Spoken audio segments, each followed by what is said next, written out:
Hoy nos encontramos con Jennifer Vargas. Jennifer es hija de esta casa, también es doctora en Ciencias Sociales por la Flaxo México y actualmente está realizando una estancia postdoctoral en la Universidad de Yale. Jennifer, buenas tardes y gracias por acompañarnos el día de hoy. Mariana, muy buenas tardes y gracias a ti por invitarme. Un gusto. Jennifer, pues estamos acá hoy reunidas virtualmente para conversar un poco acerca de tu trabajo de maestría que será próximamente publicado por el IEPRI. El trabajo se titula Factores que limitan la acción colectiva de las víctimas del desplazamiento forzado. La primera pregunta que te quiero hacer es, ¿cómo nace el interés o de dónde nace el interés por trabajar este tema? Y si nos puedes comentar algunos aspectos generales sobre la metodología que empleaste y sobre el tipo de fuentes que usaste. Claro que sí. Bueno, inicialmente yo sentía la necesidad vital de investigar sobre el desplazamiento forzado porque estuve trabajando durante muchos años en una ONG en Bogotá, Colombia, que se llama FICOMPAS, Fundación Instituto para la Construcción de la Paz. Y allí desarrollamos varios proyectos junto con Pastoral Social, donde nos acercamos a las problemáticas que estaban viviendo las personas que sufrían el desplazamiento forzado a causa de la violencia. Problemáticas de todo tipo, pobreza, marginación, exclusión social, eh, la negativa de las autoridades estatales para ser restituidos en sus derechos, acceder a la justicia, a la verdad, a garantías de no repetición. Entonces, toda esta realidad tan triste, tan compleja, me llevó definitivamente a intentar querer hacer algo y comprender de una manera mucho más profunda las raíces del problema del desplazamiento forzado. Entonces, por esta razón, decido investigar. En el curso de la maestría decido optar por esta pregunta de investigación y me acerco a través de Pastoral Social a las organizaciones de población desplazada, de población pues, que había sido víctima del desplazamiento forzado en Soacha, que es un municipio pues, cercano a la capital. Para las personas que no están familiarizadas con el caso colombiano, para todos los demás nosotros sabemos de la importancia de Soacha. Y bueno, a través de Pastoral Social pude ir acercándome a las organizaciones de población desplazada, que no es un proceso fácil porque hay muchas desconfianzas, yo notaba en esa época, te estoy hablando del año 2008, 2009, 2010, notaba mucho cansancio por parte de las organizaciones de víctimas, de personas que iban, se acercaban, sacaban información y no volvían, ¿no? Entonces, yo quise hacer un proceso de trabajo serio, riguroso y comprometido con ellos. Y estuvimos durante más de un año trabajando juntos. Ellos me abrieron las puertas de sus casas, de sus familias y de sus organizaciones. Tuve la oportunidad de sentarme con ellos todas las semanas en el espacio consultivo de la mesa. Ellos se reunían para hacer sus procesos de planeación, etcétera. Y bueno, yo estuve en esa mesa municipal de fortalecimiento de las organizaciones de población desplazada en el año 2010 y 2011. Un proceso muy interesante, estoy muy agradecida con ellos y con ellas, con los líderes y las lideresas. Y así fue que empezó esta aventura de indagar por la acción colectiva de las personas que han sido afectadas por el desplazamiento. Es un estudio de caso. Es un estudio de caso que abarca el municipio de Soacha desde el año 2004-2011. Sin embargo, algunas de los resultados de esta investigación se aplican no solo para el municipio de Soacha, sino para municipios en Colombia que son categoría 5 o 6, que tienen una muy débil capacidad institucional y que están pues atravesados por la pobreza. Jennifer, ¿y cuál fue la metodología que usaste para este trabajo de investigación? Sí, realmente yo tuve un abordaje, el abordaje que hice fue cualitativo, y en el proceso de recolección de información desarrollé varias estrategias, realicé pues observación participante por más de 12 meses Hicimos algunos grupos focales en el municipio de Sasaima, donde pues invité a los líderes y las lideresas de Soacha y nos fuimos a Sasaima. ¿Por qué? Para salir nosotros de este ambiente cotidiano en el que estábamos y poder reflexionar de una manera distinta. También hicimos entrevistas semiestructuradas, hice varias rondas de entrevistas. Al comienzo, cuando llegué y no conocía a nadie, hice muchas entrevistas. Después, durante el proceso, cuando ya se fueron tejiendo los vínculos de confianza, pues ya se puede uno acercar de una manera distinta. Entonces hicimos otra ronda de entrevistas y al finalizar el proceso hice otra ronda de entrevistas. Fue muy interesante. Y además también estuve haciendo participación, o sea, acción participante de alguna manera en las reuniones con autoridades estatales a nivel local. Las organizaciones de población desplazada me invitaron y me decían, tú eres parte del proceso. Entonces no fue una observación neutral, alejada, sino fue todo lo contrario. Fue un proceso activo donde yo también me involucré, pues como ser humano y como ciudadana en este proceso. ¿Cuáles son las principales características o los principales rasgos que encontraste en la acción colectiva de esta población víctima de desplazamiento forzado? Sí, hay diferentes formas y repertorios de acción que ellos y ellas han desplegado. Mi interés principal era indagar por la participación institucional. Sin embargo, hay más tipos de participación y acción colectiva. ¿Por qué estaba interesada yo en la participación institucional? Porque yo pues había estado analizando toda esta explosión de escenarios de participación estatales. Entonces, lo primero que hay que hacer es un recuento histórico muy breve. Durante el año 2000, más o menos en el año 2004, la Corte Constitucional saca una sentencia, que es la sentencia T025, donde declara un estado de cosas inconstitucional. Allí la Corte Constitucional señala que las víctimas del conflicto armado, particularmente las víctimas del desplazamiento forzado, no están participando en la formulación, en la implementación y evaluación de la política pública.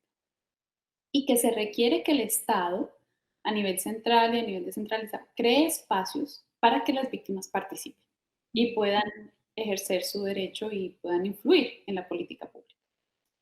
Entonces, desde el año 2005 en adelante empieza una explosión de escenarios institucionales de participación, que es lo que llamamos una interfaz estatal, ¿no? Allí pueden participar las víctimas con autoridades estatales y dialogar en torno a cómo quieren que sea la política que los atiende, que los repara. Entonces, cuando yo empiezo a hacer esta investigación, año 2010, 2011, pues ya los escenarios de participación estaban creados y las organizaciones de víctimas estaban participando en ellos a nivel municipal, departamental y nacional. Sin embargo, a pesar de que pasaban los años y las víctimas participaban y participaban, no se veía una influencia o una incidencia política real. Entonces la Corte saca un auto, el auto 383, y señala, creo que es en el año 2010, 2011, si mal no estoy, que no hay, no hay evidencia de que las víctimas estén haciendo incidencia política, de que ellas estén efectivamente logrando sus reivindicaciones anheladas en estos espacios políticos. Entonces yo digo, estamos ante un problema, no solo un problema de investigación, sino un problema político y un problema público que nos interesa a todos. Las víctimas están participando, pero no logran sus reivindicaciones frente a la reparación, la verdad, la justicia y las garantías de no repetición. Y había mucha evidencia para ese momento que nos decía que no estaban funcionando esos espacios. O sea, los espacios existían, las personas se estaban reuniendo, pero no se lograba la incidencia. Y la evidencia, por ejemplo, eran los altos índices de pobreza y de vulnerabilidad de estas poblaciones. La Comisión de Seguimiento de la Política Pública durante varios años estaba reportando los niveles de pobreza y de exclusión social que afectaban a estas víctimas. Y en vez de disminuir, aumentaban y aumentaban. Más del 90% de las víctimas de desplazamiento forzado seguían bajo la línea de pobreza y de miseria. Entonces veíamos que no solo no se estaban atendiendo de manera digna, sino que ellos no estaban accediendo a trabajos dignos, no tenían ingresos necesarios para salir de la condición de pobreza, no estaban accediendo a restituciones de tierras, a créditos de vivienda, etcétera, etcétera. Entonces, permanecía ese estado de cosas inconstitucional. Y por esta gran problemática es que yo decido centrarme en por qué no funcionan esos espacios. Sin embargo, para responder tu pregunta, también hay otras formas de acción colectiva que las poblaciones que se han visto afectadas por el desplazamiento están desplegando. Por ejemplo, ellos han accedido también o han decidido también dentro de sus repertorios optar por la participación más de orden disruptivo, es decir, hacer marchas, tomas de tierras, tomas de instituciones públicas, hacer performance, también acudir a la acción legal, ¿no? Estableciendo tutelas, derechos de petición, acciones colectivas, etcétera. O sea, ellos han desplegado un montón de repertorios de acción colectiva intentando acceder a sus derechos. Yo me centro en este estudio de caso particularmente en la participación institucional. Jennifer, ¿y cuál es el principal aporte de tu trabajo de maestría, de tesis de maestría? Bien, yo considero que el principal aporte es develar que se crean unos diseños institucionales para la participación que de antemano se sabe que no van a funcionar. ¿Cómo es esto? ¿Y cómo lo evidenciamos en la tesis? El diseño institucional está creado, en este momento estoy hablando del año 2004 al 2011, estaba creado para que a nivel descentralizado existieran unos espacios de interlocución, de diálogo entre autoridades locales y las organizaciones de población desplazada, pero los escenarios de decisión programática y presupuestal no son los escenarios descentralizados, sino que están a nivel sectorial nacional. Entonces hay una prevalencia de eso sectorial territorial de esto sectorial nacional sobre lo territorial. ¿Qué quiero decir con eso? Que las decisiones gruesas sobre el presupuesto y sobre la política pública no se toman en el municipio, sino se toman en Bogotá. Esas decisiones se toman en Bogotá. Piensa, por ejemplo, tú en la unidad de restitución de tierras. La unidad de restitución de tierras o la unidad de víctimas reciben sus presupuestos en el orden sectorial nacional. No es que cada municipio de los más de 1000 municipios que hay en Colombia reciba su presupuesto para su restitución de tierras, no. Los presupuestos se designan a nivel nacional.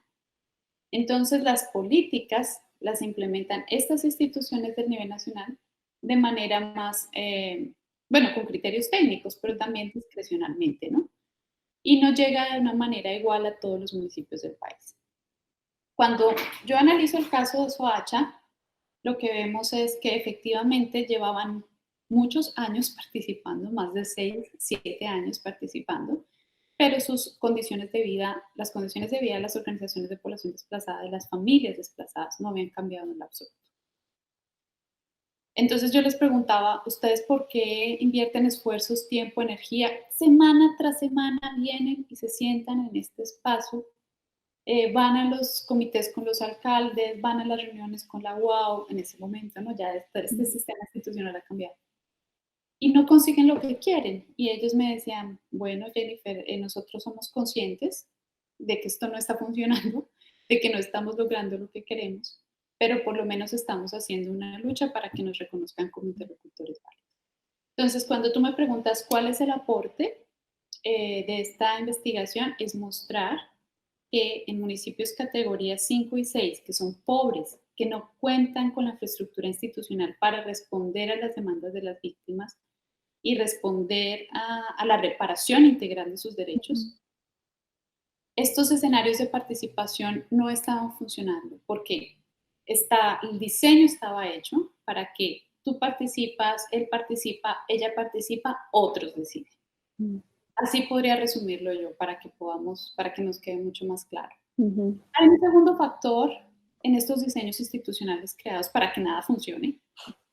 Y es también las fallas de la articulación entre los entes territoriales y el centro. Entonces hay fallas porque no se están cumpliendo estos principios de la política pública de articulación, de subsidiariedad, de concurrencia. Y cuando esto no se aplica y los municipios no dicen claramente estoy necesitando esto al orden nacional y el orden nacional no tiene una buena articulación con los entes territoriales, entonces no hay una reparación, digamos, posible que logre cambiar el estado de cosas de estas poblaciones. ¿Qué otro tipo de factores pueden limitar la acción colectiva de este sector? Aparte, digamos, del ya mencionado. Sí, yo me centré en 3 tipos de factores, los institucionales, que son los que ya te nombré, los factores organizacionales y los factores de la violencia. En cuanto a los factores organizacionales, en su momento, esto ya se cambió con la ley de víctimas actual, pero en su momento habían unos vacíos de representación y unos vacíos de información. ¿Esto qué quiere decir? Que en algunos casos los líderes o las lideresas no representaban al 100% de las personas víctimas del desplazamiento forzado, o no se sentían, muchas de estas personas de las bases no se sentían representadas, no habían unos mecanismos de votación, no habían unos mecanismos que fueran rigurosos y claros para que se escogieran a esos representantes que iban a ir a las interfaces de diálogo con el Estado. Entonces, ese era un problema de representación importante. El segundo elemento para ese entonces, estoy hablando antes del año 2011, estaba relacionado con falta de formación política. Muchos de los líderes y las lideresas decían que ellos necesitaban más herramientas para poder formar o entrenar a sus bases. No es fácil para una persona en condición de desplazamiento interlocutar con un agente estatal, ¿no? Y en Colombia nosotros tenemos una dispersión jurídica enorme. Entonces teníamos leyes, decretos, autos de la Corte Constitucional y en cada uno se nombraba un aspecto con relación a la población desplazada, ¿no? Este era para los niños y las niñas, este para las poblaciones indígenas, este para las poblaciones afro, este para... Había una dispersión, entonces prácticamente las personas que tenían que ir a defender sus derechos tenían que ser más expertas a nivel para poder usar estos instrumentos de la ley y estas oportunidades, ¿no? Y no era fácil la interlocución, porque además, y lo vi en el trabajo de campo y lo señalo en varios momentos de la tesis, desafortunadamente muchos funcionarios públicos no respetaban y no interlocutaban y no tejían un vínculo donde se reconociera al otro como interlocutor válido, donde se reconociera a la víctima de desplazamiento como interlocutor válido. Hay una investigación muy bella de la Corporación Región, además muy rigurosa, y digo bella no porque sea estéticamente bonita, sino porque es una investigación clara. Y ahí nos muestra, ellos hacen esta investigación en Antioquia y muestran cuáles son los imaginarios que tienen los funcionarios públicos frente a las víctimas. También es una investigación vieja, es como del año, no sé, en este momento se me escapa el año. Pero allí sobresalen 6 tipos de imaginarios. Entonces, muchos de los funcionarios ven a las personas en condición de desplazamiento como parásitos, como a propósito de la película que ganó hace poco el Oscar. Entonces los ven como parásitos que llegan a estas nuevas ciudades o que llegan a las ciudades intermedias o grandes a vivir de los impuestos de los contribuyentes. También desafortunadamente imperan representaciones sociales de los desplazados como peligrosos. No, es que si ellos fueron desplazados por algo será. Algo hicieron malo en sus regiones y por eso los están desplazando. Y así, imperaban 5 tipos negativos y peyorativos de imaginarios sociales contra las personas que han sido desplazadas. Y solo un imaginario o representación donde pues, los funcionarios decían, no, la persona en condición de desplazamiento es una persona, objeto de, pues, sujeto de derechos, objeto de las herramientas jurídicas para acceder a la política de reparación, etcétera, etcétera. Entonces, ese desnivel, ¿no? Mm. Eso que muestra esta investigación, yo lo viví y lo vi en el diario estar, pues en el diario vivir con las organizaciones en Soacha. Si bien había funcionarios que los respetaban y los consideraban en su trato, ¿no? Como un par, en muchas otras ocasiones tuve que ver, desafortunadamente, intervenciones y formas de relacionamiento donde sencillamente eran discriminados. Entonces creo que, bueno, ese fue otro de los elementos, ¿no? Como, retomando la pregunta, cómo ellos tenían que desarrollar, las personas en condición de desplazamiento, desarrollar una serie de herramientas, de actitudes, de habilidades para poder interlocutar con funcionarios. Entonces, esa falta de herramientas y de entrenamiento, pues era uno de los factores que limitaban su acción colectiva. Y finalmente están los elementos ya más asociados o los factores más asociados a la violencia, ¿no?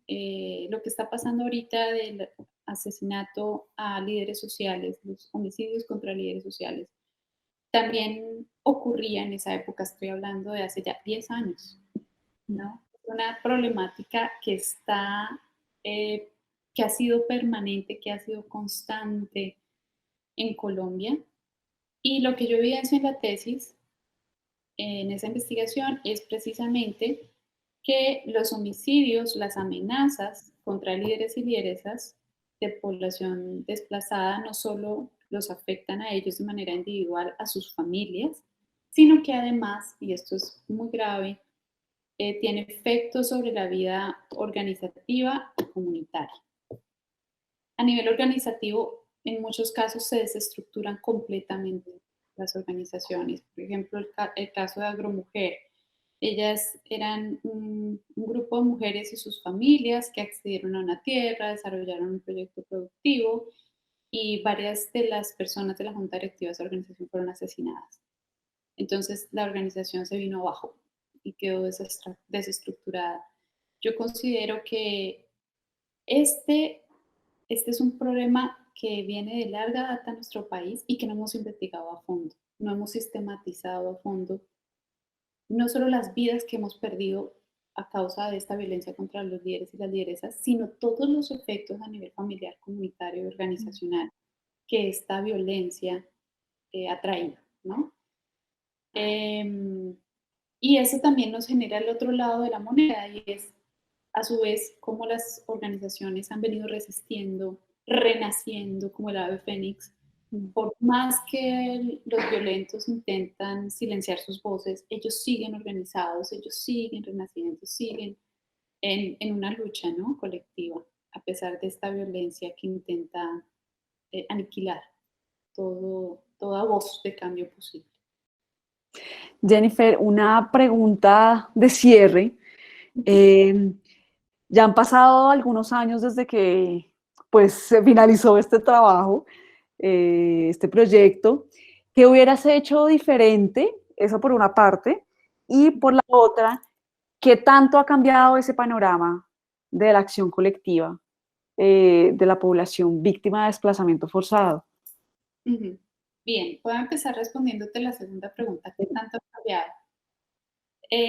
Yo creo que cambió los diseños institucionales que creó la ley de reparación y restitución, reparación integral a las víctimas y restitución de tierras.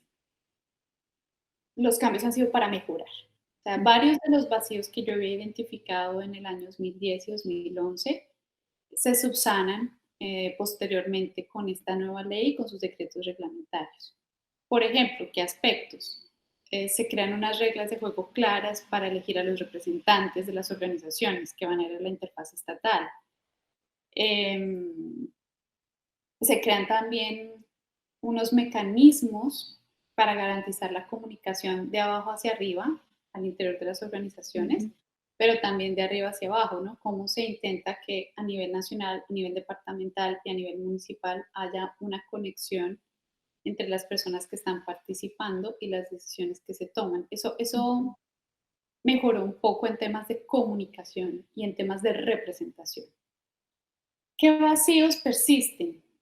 En primer lugar, que las personas que fueron afectadas por despojos de tierras no tienen una participación directa en estos escenarios. Entonces, si bien hay cupos para personas afectadas por el desplazamiento en esa interfaz con el Estado, no necesariamente las personas que fueron desplazadas fueron despojadas de tierras, no necesariamente. Entonces hay un vacío allí de participación de las poblaciones que fueron afectadas por el despojo de tierra. En segundo lugar, persiste el gran vacío encontrado a nivel institucional, y es que el diseño, el grueso de la política presupuestal y programática está a nivel sectorial nacional. Entonces hay una prevalencia de lo sectorial nacional sobre lo territorial. Eso persiste. Eso persiste. Si bien ahora los gobernadores y los alcaldes tienen la obligación de destinar dentro de sus presupuestos partidas para aportar a la reparación de las víctimas, pues vemos que esto no es completo o suficiente, pero ha mejorado la situación. Entonces, digamos, el vacío estructural persiste, el vacío estructural persiste. ¿Eso qué nos llama? A pensar otras formas de participación institucional. Porque esto tiene un efecto, Mariana, si tú lo miras en el fondo. Y el efecto de la participación institucional es que de alguna manera se reduce la indignación, se canaliza esa indignación por vías institucionales y no cambia la situación de fondo para las víctimas.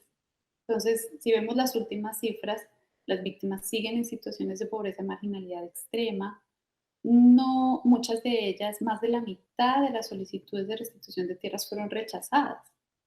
Ni siquiera surgieron un proceso para llegar a los jueces, no, más de la mitad fueron rechazadas. Entonces, un gran conjunto de personas que demandaban la restitución no van a acceder a ella. No tenemos unas condiciones de trabajo digno para las víctimas. Muchas de las víctimas no han accedido a la justicia, ¿no? Entonces vemos que la reparación ha venido avanzando, se ha venido avanzando, la unidad de víctimas ha hecho un trabajo increíble, la unidad de tierras también, con medio de todas las limitaciones que existen a nivel normativo y político, etc. Las agencias han hecho cosas y las están haciendo lo mejor que pueden, pero no es suficiente dado la magnitud de la situación en Colombia. Entonces yo considero que esta investigación sigue siendo útil y sigue siendo vigente, a pesar de que fue un estudio de caso, a pesar de que fue un estudio que se finalizó en el año 2011, creo que todavía tiene mucho que decirnos a nivel de política pública.